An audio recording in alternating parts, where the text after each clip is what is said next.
Selamat pagi saudara-saudara yang terkasih dalam Yesus Kristus.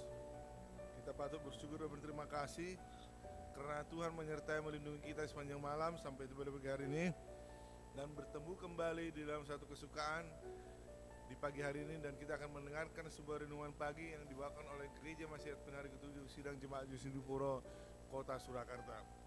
Dan sebelum kita memulai, terlebih dahulu mari kita berdoa. Bapa di surga, kami patut bersyukur dan berterima kasih atas penyertaan dan perlindungan Tuhan kepada keluarga kami di sepanjang malam sampai tiba di pagi hari Bapa. Terima kasih atas napas hidup yang Tuhan anugerahkan bagi kami. Terima kasih Bapa atas berkat kasih karunia dan kesehatan yang Tuhan anugerahkan bagi kami. Dan pada pagi hari ini Bapa, sebelum kami memulai aktivitas kami akan mendengarkan renungan pagi yang dibawakan oleh Gereja Masyiat Penari Ketujuh Sidang Jemaat Jusindupuro.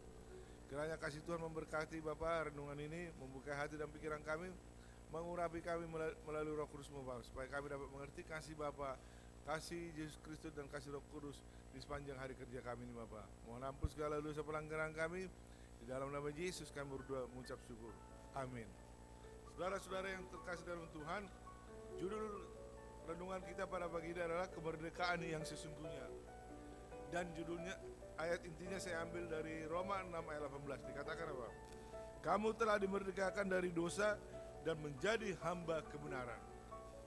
Kita baru memperingati kemerdekaan kita, hari kemerdekaan Republik Indonesia pada tanggal 17 Agustus yang lalu, di mana kemerdekaan itu dicapai bukan karena hadiah dari pihak penjajah ataupun pemberian.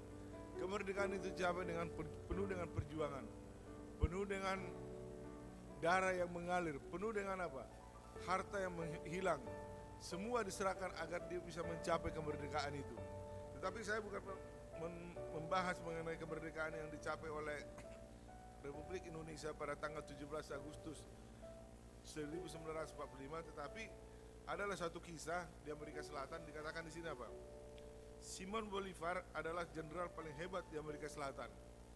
Ia dikenal sebagai sang pembebas karena kemenangannya melawan Spanyol membuat Venezuela, Panama, Kolombia, Ekuador, Peru, dan negara yang menyandang namanya Bolivia meraih kemerdekaan.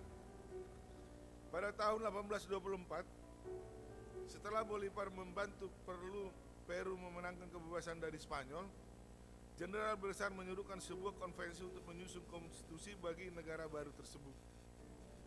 Setelah konvensi, sebuah delegasi mendekati Simon Bolivar dan memintanya menjadi presiden pertama mereka. Dia dengan anggun menolak, mengatakan bahwa dia merasa orang lain pantas mendapatkan kehormatan lebih dari dia.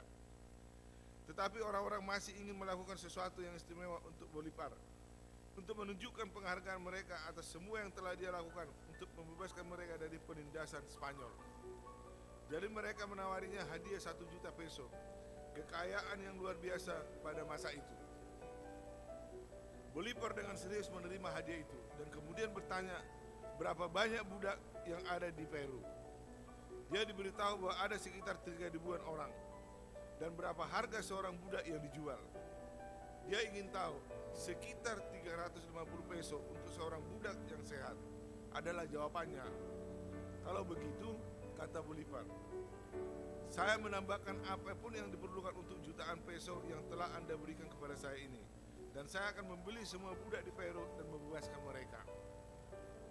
Dan kata-kata dari Bolivar yang sangat membantu sekali atau menginspirasi adalah dia menambahkan, tidak masuk akal untuk membebaskan suatu bangsa kecuali semua warganya menikmati kebebasan juga. Bagaimana dengan kita orang-orang Kristen yang menerima kemerdekaan itu yang telah diberikan oleh Yesus Kristus bagi kita? Alkitab mengajarkan bahwa Yesus datang ke dunia untuk membebaskan para tawanan.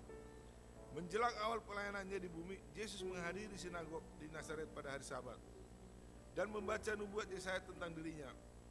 Roh Tuhan ada padaku, oleh sebab ia telah mengurapi aku untuk menyampaikan kabar baik kepada orang-orang miskin, dan ia telah mengutus aku untuk memberikan pembebasan kepada orang-orang tawanan dan penglihatan bagi orang-orang buta, untuk membebaskan orang-orang yang tertindas, untuk memberitakan tahun rahmat Tuhan telah datang, yang terdapat dalam Lukas 4 ayat 18 dan 19. Pada kesempatan lain, ketika para pemimpin Yahudi mengklaim bahwa mereka tidak terikat pada siapapun, Yesus menjelaskan bahwa setiap orang yang berbuat dosa adalah hamba dosa. Yohanes 8 ayat 34. tetapi dia meyakinkan orang. Jadi apabila anak itu memerdekakan kamu, kamu pun benar-benar merdeka. Kebebasan sejati hanya ada dalam Kristus Yesus saja. Apakah kita benar-benar sudah bebas? Saudara-saudara yang terkasih dalam Yesus Kristus, kita telah dibebaskan oleh Yesus Kristus melalui darah dan hidupnya. Bagaimana Yesus menebus kita, memerdekakan kita dari perhambaan dosa, adalah suatu hal menggembirakan bagi kita. Agar inilah yang disebut dengan apa? Kemerdekaan yang sesungguhnya, yang Tuhan berikan kepada kita melalui putranya Yesus Kristus. Kiranya Tuhan memberkati kita di sepanjang hari kerja kita ini. Amin.